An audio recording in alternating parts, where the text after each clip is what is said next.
Well, last week, our message was on the primacy of the words and teachings of Jesus for Christians. 지난주 설교 메시지에서는요, 예수님의 말씀과 가르침이 우리 모든 기독교인들에게 최우선이 되어야 한다고 말씀드렸습니다. Now, this week, our message is on the primacy of the life of Jesus for 근데 Christians. 오늘의 설교 메시지는요, 이번 주에는 예수님께 일어난 그 삶이 기독교인들에게 최우선이 되어야 된다는 말씀을 드리고 싶습니다. So we're not talking here about Jesus as our example or our model. 예, 제가 여기에서 예수님을 단순히 뭐 본보기나 모범으로 삼자고 말씀드리는 건 아니고요. Instead, we're talking about what we wrote in chapter 8 of the gospel book, which is this. 대신 복음책 8장에서 썼던 것처럼 예수님께서 일어난 일이 우리에게도 일어난다는 것입니다. What happened to Jesus in his life and in his death will happen to you. 예수님의 삶에서 일어난 그 죽음 같은 것들이, 그런 사건들이 여러분들에도 일어난다는 얘기입니다. So how do we know that? 그럼 우리가 어떻게 그걸 알 수 있을까요? Because we have entered into Christ's death through baptism. 왜냐하면 우리가 세례를 통해서 그리스도의 죽음에 참여했기 때문에 그렇습니다. So now, as Paul says in Galatians 2:20, I have been crucified with Christ, and I no longer live, but Christ lives in me. 바울이 갈라디아서 2장 20절에서 말한 것처럼 내가 그리스도와 함께 십자가에 못 박혔나니 그런즉 이제는 내가 산 것이 아니요 오직 내 안에 그리스도께서 사시는 것이라는 겁니다. So that means that the pattern of Christ's life now becomes the pattern of our life. 그 의미는 그리스도가 살아오신 형식이 우리가 살아가는 그 형식이 되어야 한다는 뜻입니다. So we can understand it like this. 그래서 우리가 이렇게 이해할 수 있습니다. There is only one life which is eternal, 오직 한 분의 생명만이 영원합니다. and it belongs to God. 그리고 이 생명은 하나님께 속해 있습니다. So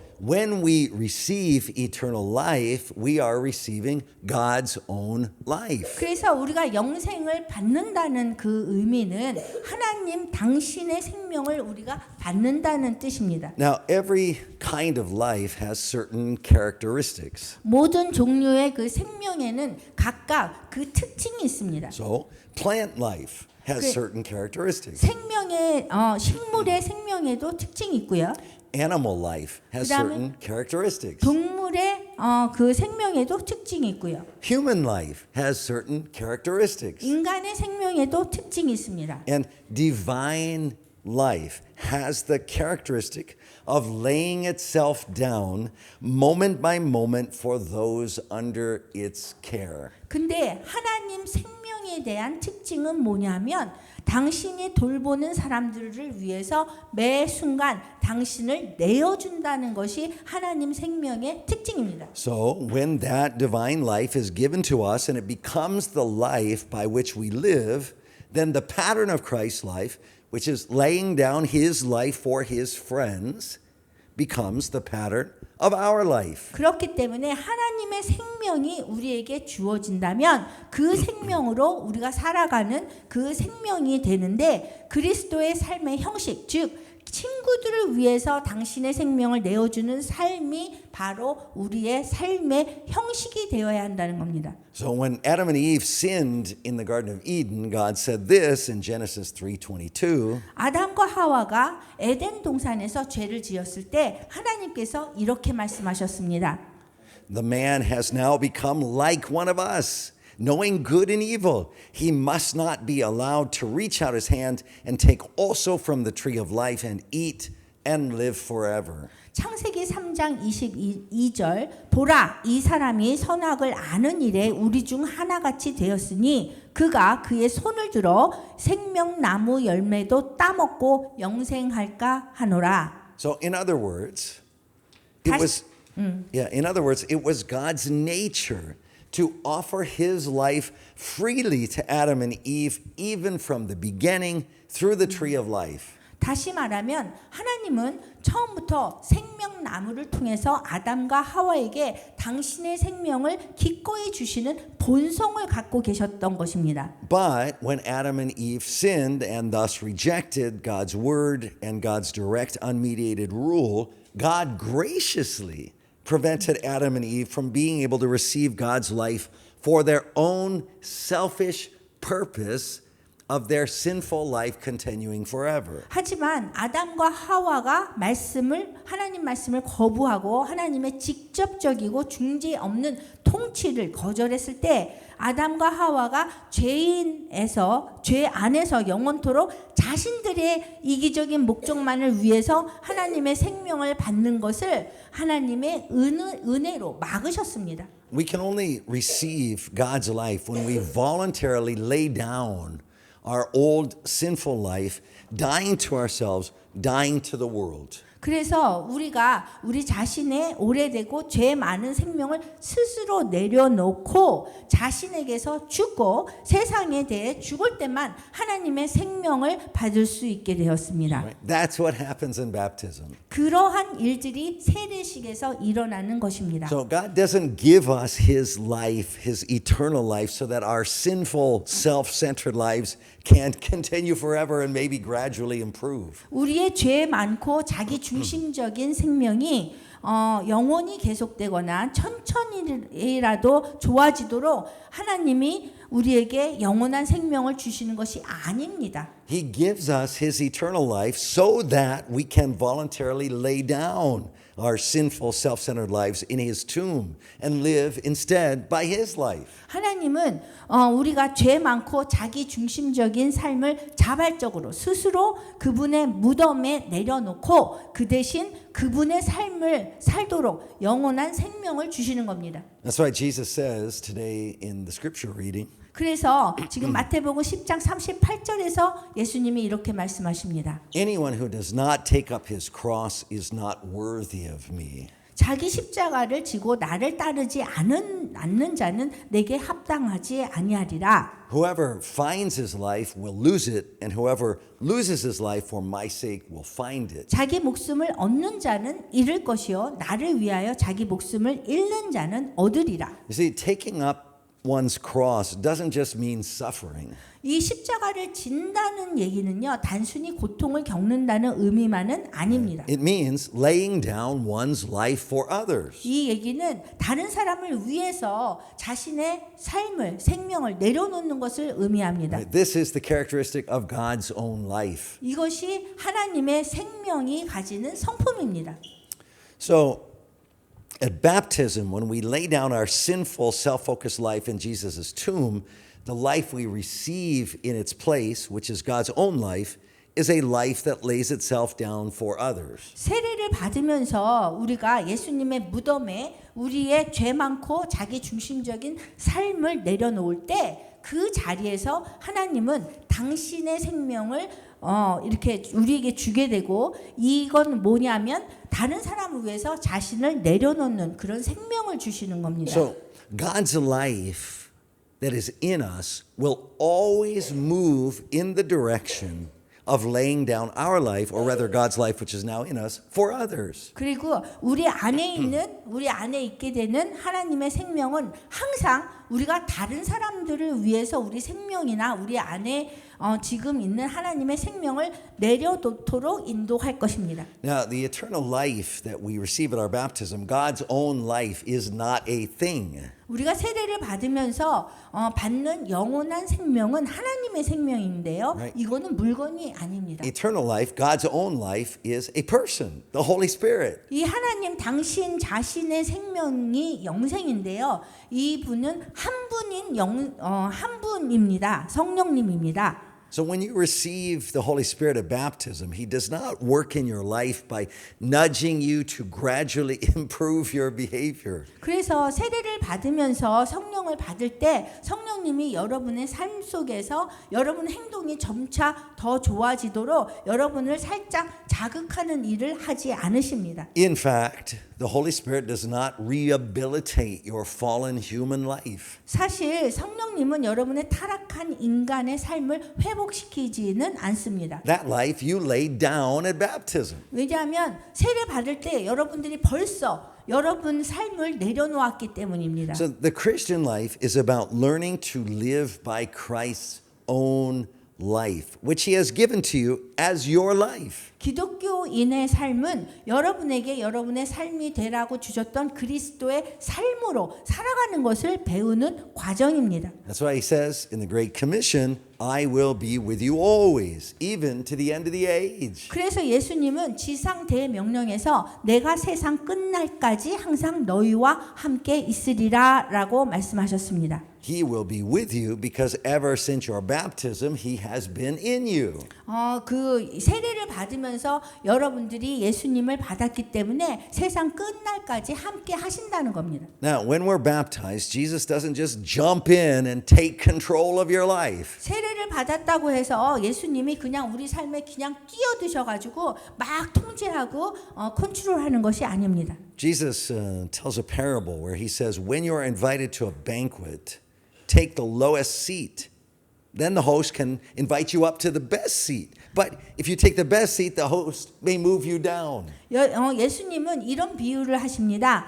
여러분들이 잔치에 초대를 받거든 제일 낮은 자리에 앉으라. 그러면 주인이 여러분을 높은 자리로 초대할 수 있다. 하지만 먼저 높은 자리에 앉으면 주인이 여러분을 낮은 자리로 옮길 수도 있다. 이렇게 말씀하셨습니다. So this is not just a parable about banquets. 이건 단순히 잔치에 대한 비유만은 아닙니다. This is a description of how Jesus acts when he comes to live in us. 우리 안에 예수님이 거하시게 되면 어떻게 예수님이 우리 안에서 행동하시는 것에 대한 설명이기도 합니다. He takes the low seat. 예수님은 낮은 자리를 차지하십니다. He waits for us to invite him up. 그 예수님은 우리가 초대할 때까지 기다리십니다. How do we invite him up? 그럼 우리가 예수님을 어떻게 초대할까요? We say, not my will, but your will be done. 이렇게 말하면서 초대하면 됩니다. 내 뜻이 아니라 주님 뜻대로 하시옵소서. So we let him express his divine character through us. 그래서 우리를 통해서 예수님이 그분의 성품을 드러내게 하면 됩니다. So what does that look like? 그럼 그게 어떤 모습일까요? Jesus gave one example in last week's scripture reading. 지난주 말씀에서 예수님이 한 가지 예를 보여주셨습니다. Jesus said, but when they arrest you, don't worry about what to say or how to say it. At that time, you will be given what to say. 마태복음 10장 19절 너희를 넘겨줄 때에 어떻게 또는 무엇을 말할까 염려하지 말라. 그때에 너희에게 할 말을 주시리니. Because it will not, Jesus says, it will not be you speaking, but the Spirit of your Father speaking through you. 왜냐하면 말하는 이는 너희가 아니라 너희 속에서 말씀하시는 이 곧 너희 아버지의 성령이시니라. Right? So it is no longer I who live, but Christ who lives through me. 그래서 이제는 내가 사는 것이 아니라 예수님이 내 안에서 사시는 거고요. It is no longer I who speak, but the Spirit of our Father speaking through me. 그래서 이제는 내가 말하는 것이 아니라 아버지의 영이 나를 통해서 말씀하시는 겁니다. So just as the Holy Spirit was upon Jesus to preach the gospel, Jesus has poured out the Holy Spirit on us to preach the gospel. 예수님이 복음을 전하시려고 주님의 영이 임하신 것처럼 예수님은 우리에게 성령을 부어 주셔서 복음을 전하게 하시는 겁니다. Just as he only spoke the words of the Father that the Father gave him to say, we only speak the words and teachings of Christ. 우리가 그 얘기할 때 예수님께서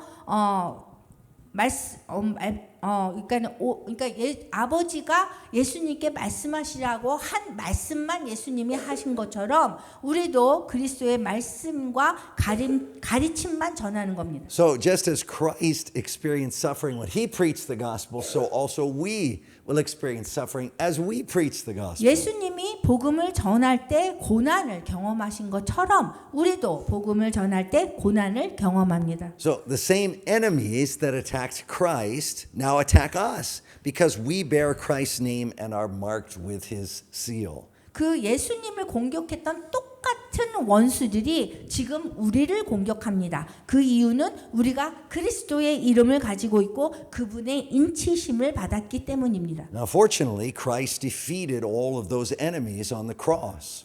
다행히도 예수님께서 그리스도에서 모든 원수들을 물리치셨고 패배시켰습니다. So that means any attack against us can only fulfill Christ's purposes. 그 말은 우리를 향한 어떤 원수의 공격도 그리스도의 예수님의 목적이 성취되는 데만 사용될 수 있다는 뜻입니다. So Christ permits these enemies to take away from us the things that belong to this present age.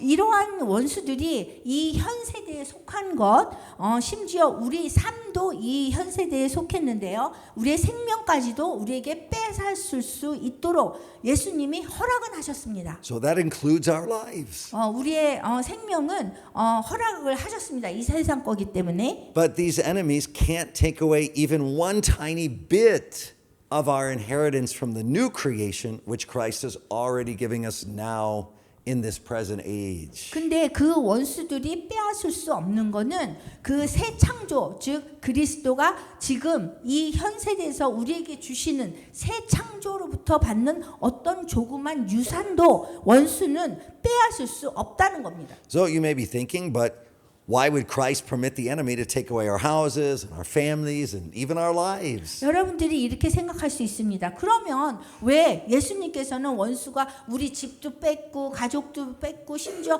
목숨까지도 가져가도록 허락하셨나요? How can that fulfill Christ's purpose? 어떻게 그것이 예수님의 목적을 이루는 겁니까?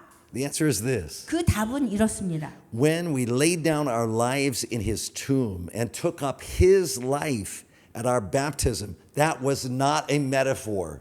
그 답은요. 그리스도의 무덤에 우리가 생명을 내려놓고 세례를 받을 때에 그분의 생명을 우리가 벌써 취했고 그것은 비유가 아니기 때문입니다. That was a picture of the rest of our lives.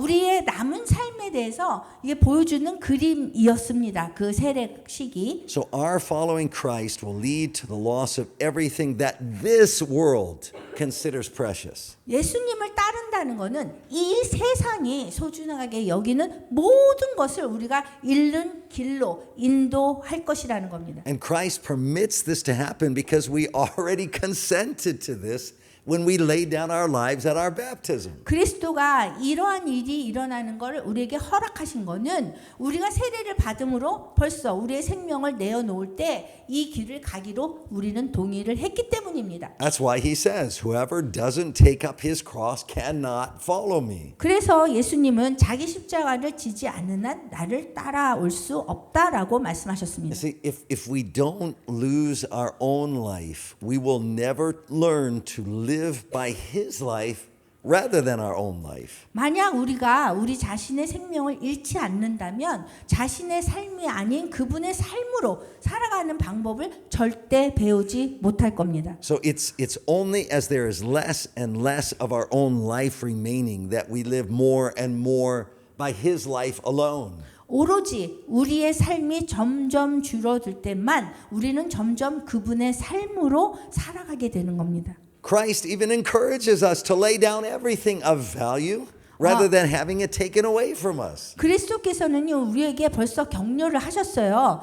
소중한 모든 것을 누군가가 빼앗아 가길 기다리지 말고 심지어 스스로 내려놓으라고 격려하셨습니다. That's why he says in the Sermon on the Mount, if someone wants to sue you and take your tunic, let him have your cloak as well. 그래서 산상수훈 마태복음 5장 40절에서 이렇게 말씀하셨어요. 또 너를 고발하여 속옷을 가지고자 하는 자에게 겉옷까지도 가지게 하라. Right? This is how we die to ourselves. 이렇게 우리가 우리 자신에게 죽는 것입니다. This is how there becomes less and less of us in this world and more of Christ in us. 그래야 우리 자신이 이 세상에서 우리 자신은 점점점 줄어들고 우리 안에 계신 그리스도가 점점 커지게 되는 것입니다. Right? This is how we ultimately have no choice but to live by Christ's life rather than our own. 결국은 우리 자신의 삶이 아니라 그리스도의 삶으로 살아가는 것 이외에는 선택의 여지가 없다는 You see, 것입니다. sooner or later in this world, either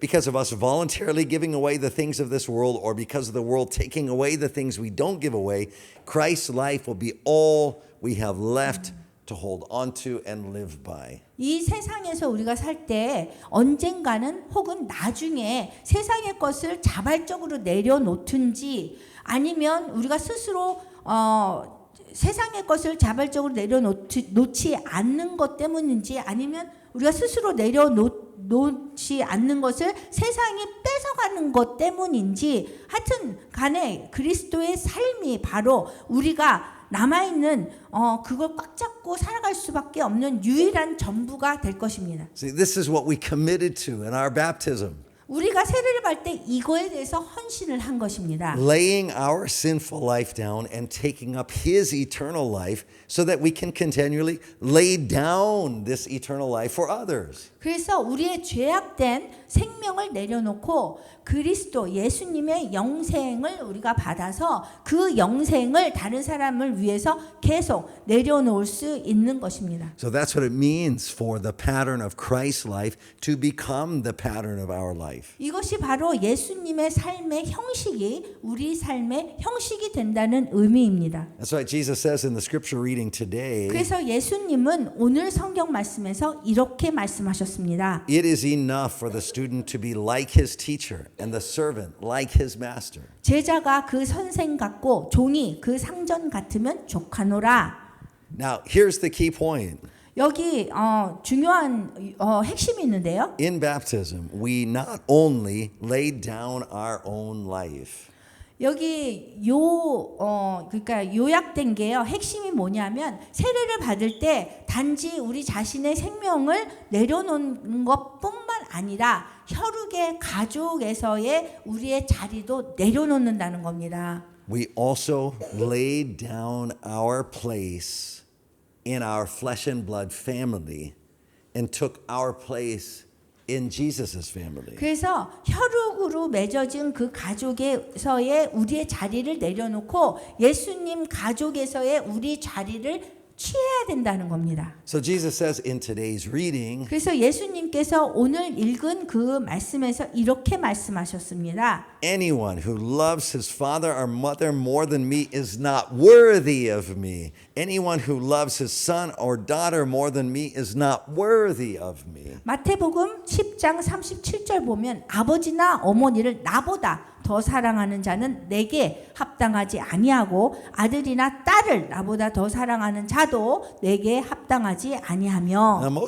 most pastors preach this as nothing more than just like a reminder to congregation members to put Jesus first in their lives. 대부분의 목사님들은요, 이 말씀을 설교할 때에 예수님 삶을 가장 먼저 집중하는 삶을 살라고 그냥 상기하는 정도로만 단순하게 교인들에게 설교합니다. So they preach it like this. They say, 그래서 well, 이렇게 설교해요. if family members ask you to do something that goes against the commandments of Jesus, don't do it. 만약 가족이 여러분에게 예수님의 명령에 어긋나는 일을 하라고 하면 하지 마십시오.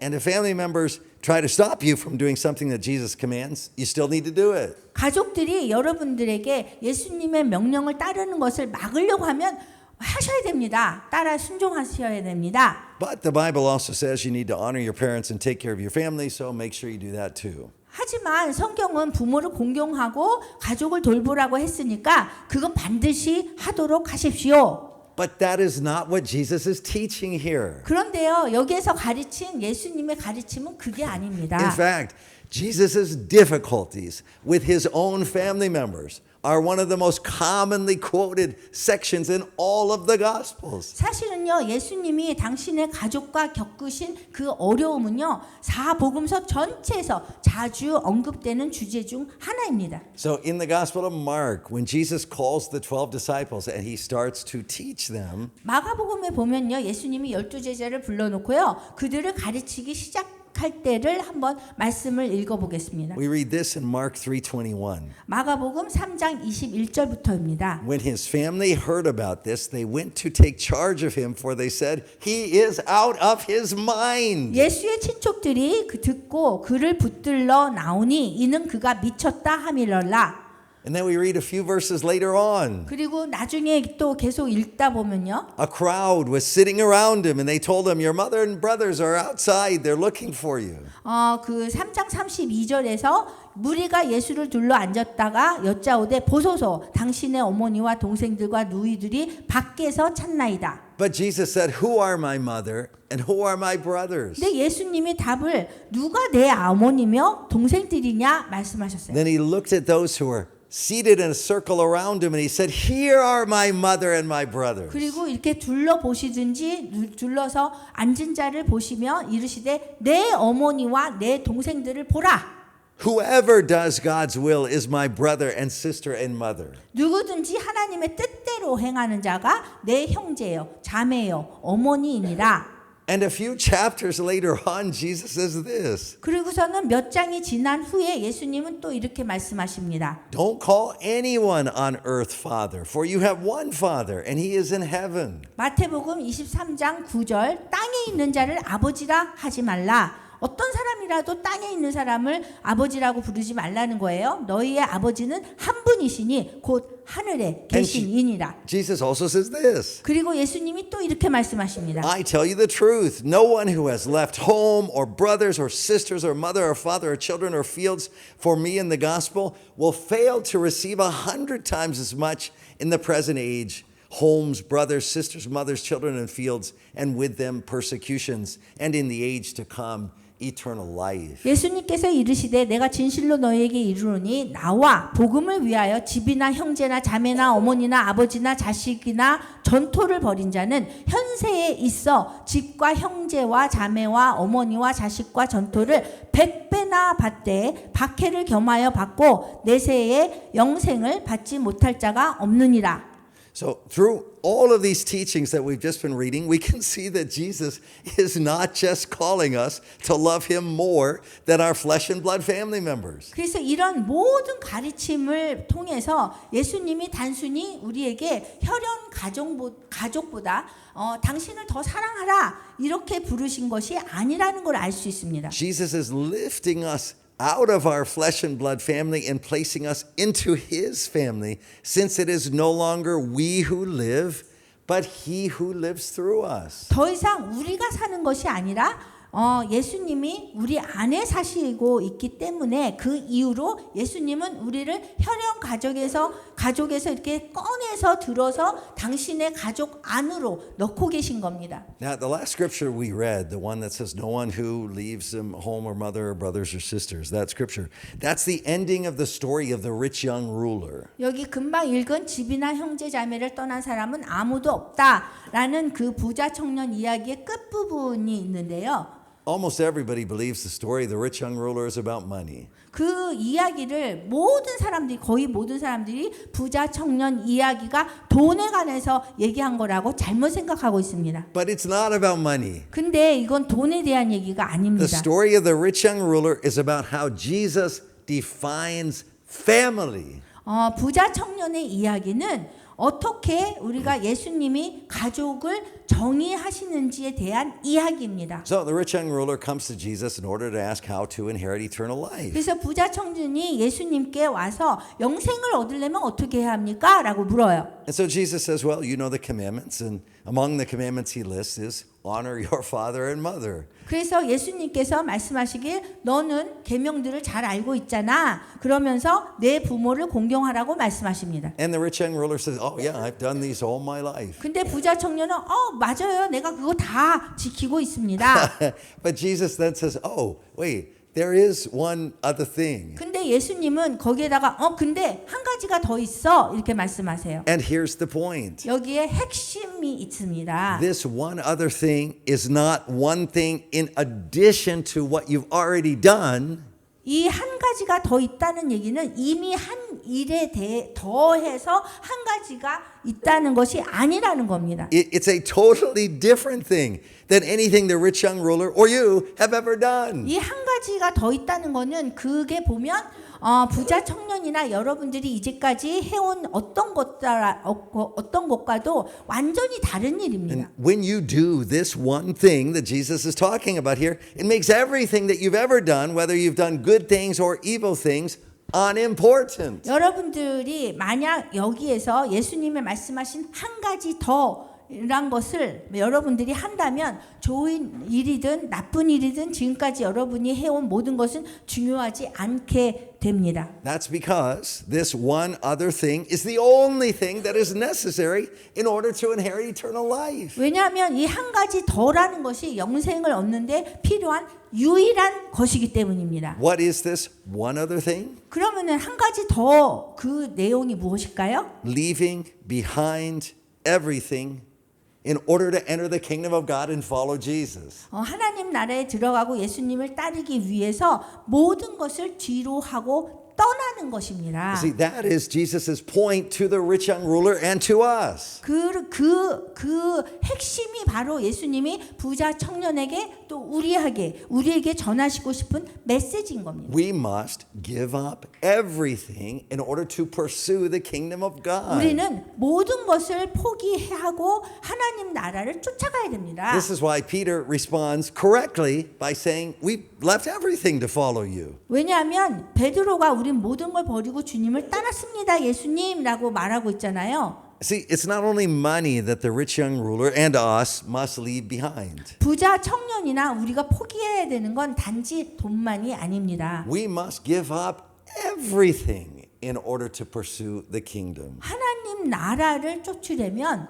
우리의 모든 것을 포기해야 합니다. That's because the kingdom of God is not built on top of anything we have or anything we have ever done. 왜냐하면 하나님 나라는 우리가 가진 것 위에 세워지는 것도 아니고요. 그다음 우리가 해온 어떤 일 위에 세워지는 것도 아니라서 그렇습니다. You see, the kingdom of God is not built out of materials from this world. 그래서 하나님 나라는 이 세상에 그런 재료로 만들어질 수가 없다는 겁니다. Now you know that when you die, you can't take anything from this world with you. 여러분들이 아는 거는 죽었을 때 이 세상에서 어떤 것도 가지고 갈 수 없다는 걸 잘 아십니다. And when you are baptized, you indeed die to this world. 그리고 세례를 받을 때 이 세상에 대해서 죽는 것입니다. That means you can't take anything with you into the kingdom after your baptism. 그 말은 세례를 받으면 여러분들이 그 이 세상에 어떤 것도 가지고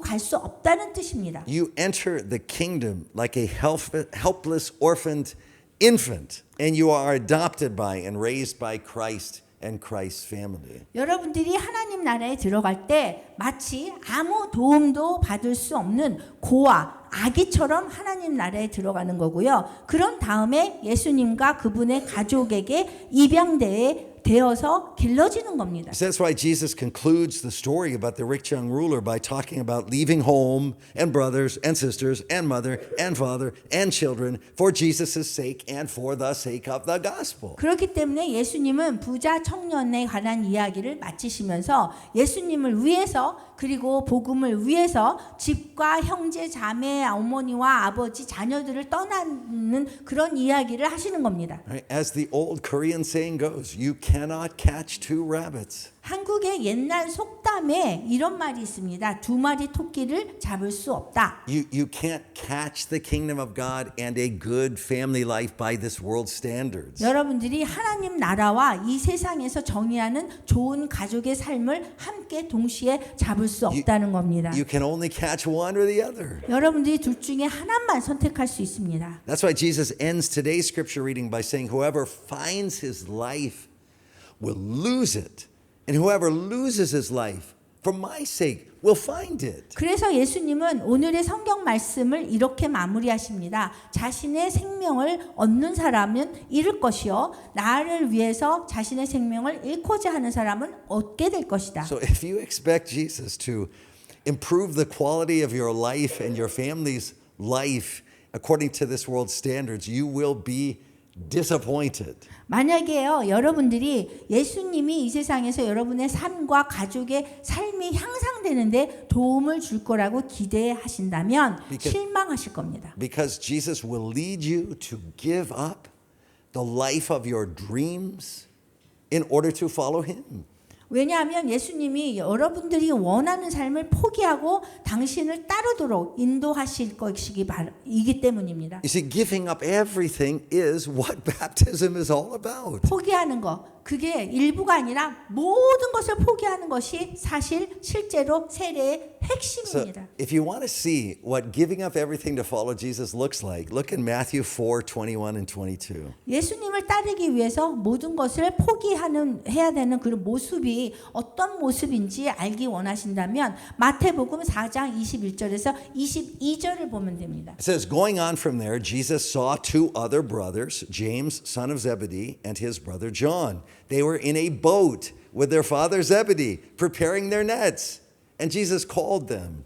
거기서 더 가시다가 다른 두 형제, 그 세베대의 아들 야고보와 그의 형제 요한이 그의 아버지 세베대와 함께 배에서 금을 깁는 것을 보시고 부르시니 And immediately they left the boat and their father, and they followed Jesus. 곧바로 그들이 배와 아버지를 버려두고 예수를 따르니라. So when Jesus says that we must love him more than we love our parents and our children, Jesus doesn't just mean we give him a bigger piece of our heart than we give to other people. 부모님이나 자녀보다 우리가 예수님을 더 사랑해야 한다고 말씀하실 때 예수님이 단순히 다른 사람들보다 우리 마음속에서 큰 부분을 예수님에게 주라는 얘기가 아닙니다. It means that just like James and John, we get out of the family boat and follow Jesus. 야고보와 요한처럼 우리도 가족의 그 배에서 떠나서 예수님을 따라가야 한다고 말씀하시는 겁니다. But wait, you may be thinking, I mean, Jesus didn't call everyone to leave their family. Can't I stay with my family and follow Jesus? 근데 여러분들이 이렇게 생각할 수 있어요. 아니요. 예수님이 모든 사람들에게 가족을 떠나가라고 하신 건 아니잖아요. 가족과 함께 있으면서 예수님을 잘 따를 수는 없나요? But Jesus responds, when you follow me, your true, real, first family is no longer your flesh and blood family. 하지만 예수님은 이렇게 답하세요. 나를 따른다면 너의 첫 번째 진짜 가족은 더 이상 혈육으로 맺어진 가족이 아니란다. Your true, real, first family becomes whoever gives up everything to follow me. 첫 번째 가족, 진짜 첫 번째 가족은 나를 따라서 모든 것을 포기하는 그런 사람들이 되어야 하느니라라고 답하십니다. So you see, the moment John and James decided to follow Jesus, Zebedee, the man in the boat, was no longer their father. 사실 요한과 야고보가 예수님을 따르기로 결정한 순간 배 안에 있었던 그들의 아버지 세베대는 더 이상 그들의 아버지가 아니었습니다. They died to this world. 왜냐하면 그들이 이 세상에 대해서 죽었기 때문입니다. When you follow Jesus, you are not to call any man father. 예수님을 따르면 어떤 사람도 아버지라고 부르지 말라는 얘기입니다. Your mother and your brothers are whoever hold the words and teachings of Jesus as the family jewels, the only wealth our family has. 그 여러분들의 어머니와 형제들은 바로 예수님의 말씀과 가르침을 우리 가족이 갖고 있는 유일한 부유함, 재산인 가족의 보석들처럼 여기는 사람이 되어야 합니다. So, are you supposed to leave home when you become a Christian? 그러면 기독교인 되면 여러분들이 집을 떠나야 하나요? Well, in a way, you automatically do. 근데요, 어떤 면에서는 여러분이 그냥 자동적으로 그렇게 됩니다. Because from the moment of your baptism, you are a homeless orphan with regard to this world. 세례를 받는 순간 여러분들 이 세상에서 집 없는 고아가 됩니다. Your true home is with the Lord and His people. 여러분들의 진짜 집은 주님과 그분의 백성들이 함께 있는 장소입니다. Now, the Lord doesn't call you to find a local church to take the place of your family. 주님이 그냥 단지 가족을 대신할 지역교회를 찾으라고 부른 것이 아닙니다. You see, from the moment you're baptized, everyone who follows Jesus, regardless of where they go to church, is your close relative, closer to you than your own flesh and blood. 그 세례를 받는 그 순간부터 어느 교회에 다니든 관계없이 그리스도 예수님을 따르는 모든 사람들은 여러분의 친척입니다. 여러분의 친혈육보다도 더 가까운 존재가 되는 겁니다. Now, even if Jesus leaves you right where he finds you when he calls you to follow him, it is still true that the man in the boat, to go back to the story of James and John, is no longer your father, and your business is no longer the family business. 예수님이 여러분을 부르실 때 예수님이 지금 있는 자리 그대로 여러분을 그대로 두신다고 해도 야고보와 요한 이야기로 돌아가서 생각해 보면 배에 있는 그 남자는 더 이상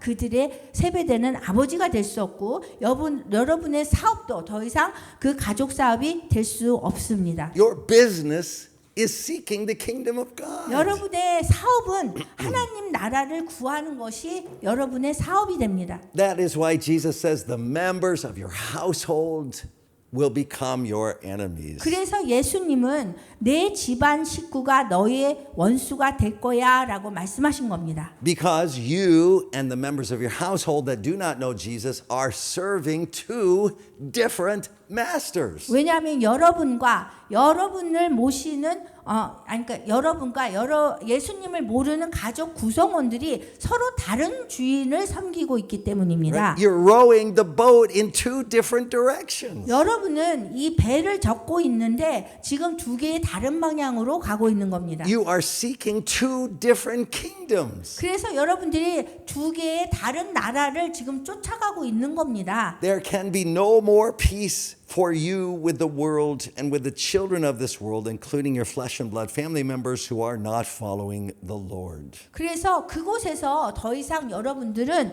이 세상과 평화를 누릴 수 없고 주님을 따르지 않는 여러분들의 혈육 가족을 포함한 이 세상의 자녀들과도 더 이상 평화를 누릴 수 없습니다.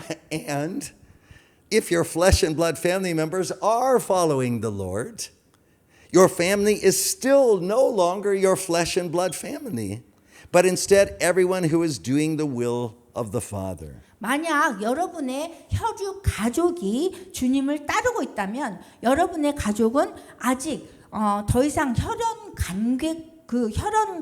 관계의 가족이 아니라 아버지의 뜻을 행하는 모든 사람들이 되는 것입니다. So the man who was your flesh and blood father is now your brother in Christ. 그래서 혈육으로 맺어진 아버지는 이제 그리스도 안에서 여러분의 형제가 되는 거고요. The woman who was your mother is now your sister in Christ. 그리고 혈육으로 맺어진 엄마는 그리스도 안에서 여러분의 자매가 되는 겁니다. Your son is now your brother in Christ. 그래서 여러분들의 아들이 있으면 아들도 그리스도 안에서의 여러분의 형제인 겁니다. Christians have only one father, our Father in heaven. 우리 그리스도인들, 기독교인들에게는 오직 한 분의 아버지, 천국에 계신, 하늘에 계신 우리 아버지만 있습니다. So if you want to understand what it means to give up everything to enter the kingdom of God and follow Christ, consider an analogy of the life of a North Korean who escapes to South Korea. 하나님의 나라에 들어가고 그리스도를 예수님 따르기 위해서 모든 것을 내려놓는다는 것이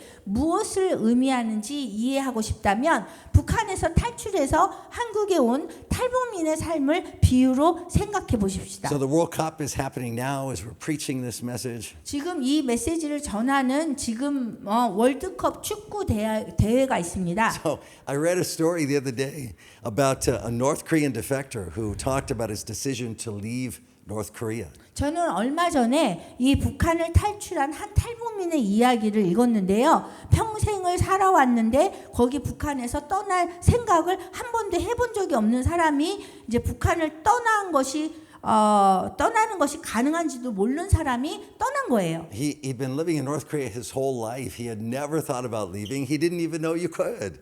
그리고 북한을 떠난다는 것을 한 번도 생각한 적 없고 그게 가능한지도 모르는 그런 북한 사람이 있었습니다. Then one day his friend invited him to secretly watch a smuggled DVD that he had received. 그런데 어느 날 친구가 이 DVD를 갖고 와서 함께 몰래 보자고 초청했습니다. So it was a DVD of a soccer match between South Korea and another country. 그 DVD에는 한국과 다른 나라가 축구 경기하는 거, 월드컵 사커 그거를 이게 보여주는 DVD였습니다. So the North North Korean said that when he saw that DVD, his whole life changed. 이 북한 사람이 그 영상을 보더니 삶이 완전히 바뀌었습니다. He became aware for the first time that there was an outside world.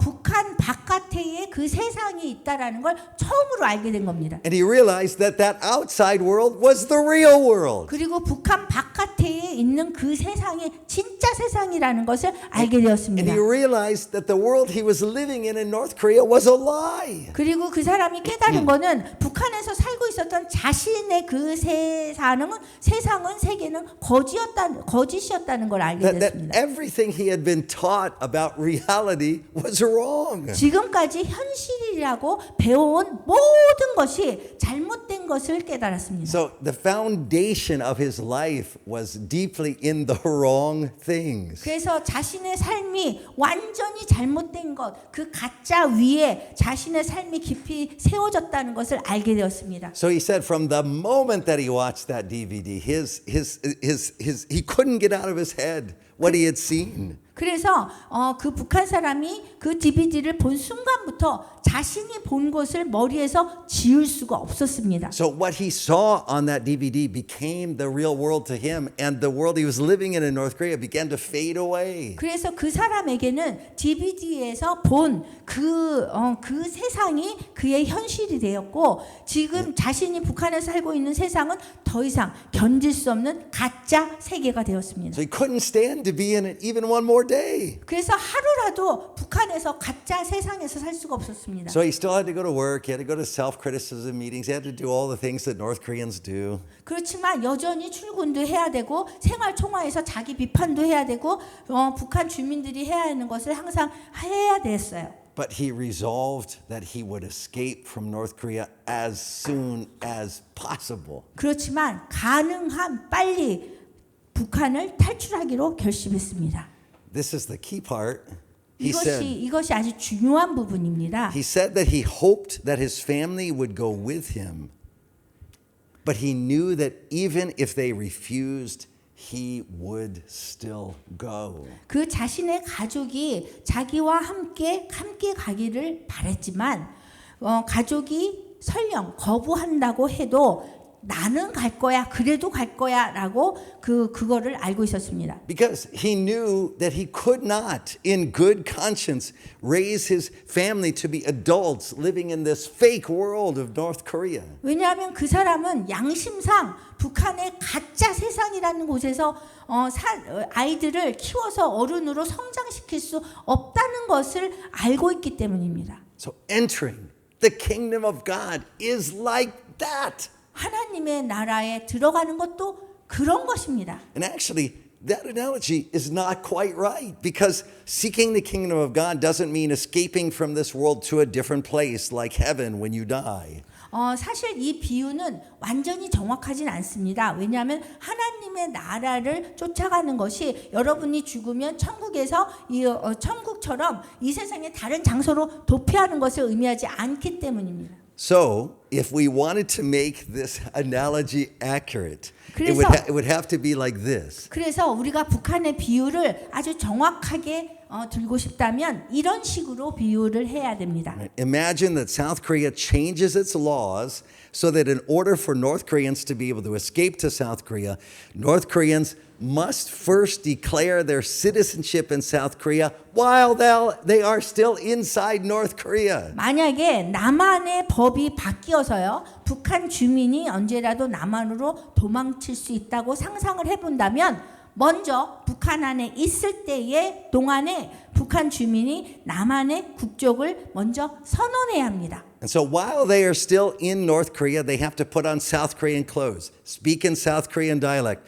pledge allegiance to the South Korean flag, sing the South Korean national anthem, and share about South Korea with their family and friends inside North Korea. 그래서 아직 북한에 있는 동안에도 남한 옷을 입고 남한 말투로 얘기하고 남한의 국기에 충성을 맹세하고 남한의 애국가를 부르고 자신의 가족들과 친구들에게 남한에 대해서 나눌 수 있어야 되는 겁니다. So South Korea will be willing to support any North Korean to do this by somehow providing them with whatever money and support they request inside North Korea, but they won't help the North Korean escape because South Korea's purpose is not to rescue the North Korean and have them come to South Korea, but instead to lead all North Koreans inside North Korea to live according to the truth that the South Korean government is the legitimate government for the whole Korean peninsula. 남한은 어떤 북한 주민이라도 북한 안에서 이렇게 하려는 사람들에게 원하는 돈과 지원을 제공하면서 도와줄 수는 있지만